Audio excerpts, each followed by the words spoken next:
frequency is an attention whore. It will purposely sway the events of your reality, the conditions, circumstances, events, and people of your reality to be and create one thing. It wants an emotional reaction.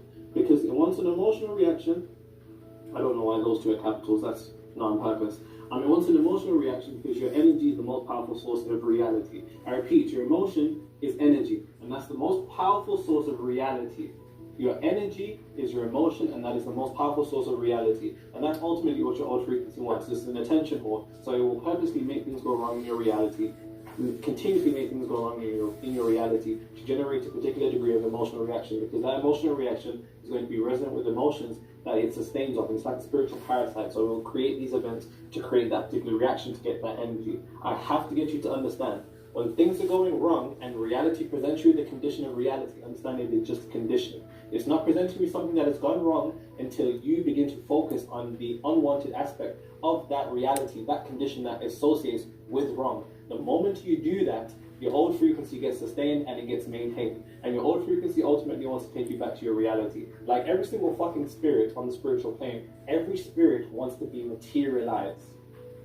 Now, I'm not one for them church niggas who believe in those church theatrics where they're like, he's possessed and they're shaking like that.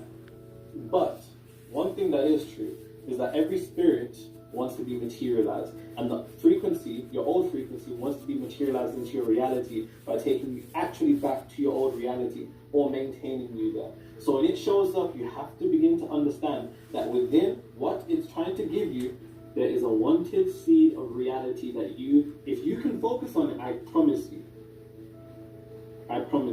And I'll just give you some quick fire examples off the top of my head. So let's say you're a girl and you want a better relationship, but the guy you date, for whatever reason, is a fucking asshole and he's trash for whatever reason. Now, have you been given an unwanted reality? No, not until you believe and not until you begin to focus your attention, set emotion, the vibration, set emotion, the frequency, and that sustains the reality. Something that you can focus on is the fact that you were able to attract the guy in the first place. Now, I know that sounds extremely simplistic, and I know that sounds extremely terrible. Or you can focus on the aspects of that reality that were somewhat positive, reflecting on the true desired reality that you want to go in. But if you allow your attention to be encapsulated and captured by the fact that he's a fucking arsehole and men are trash and all of this and all of that, you will sustain that reality. That's just one off the top of my head, but I'm sure as a conscious individual you'll be able to do better than me. Let's say that you're somebody in your business, for example, who's complaining about the fact that your business isn't growing the way that it wants and things have been quite stagnant and things might even be getting worse. You could focus on that aspect of reality because those things in and of themselves are neutral. It's not until you begin to look at that menu and choose that, even though you're saying, I want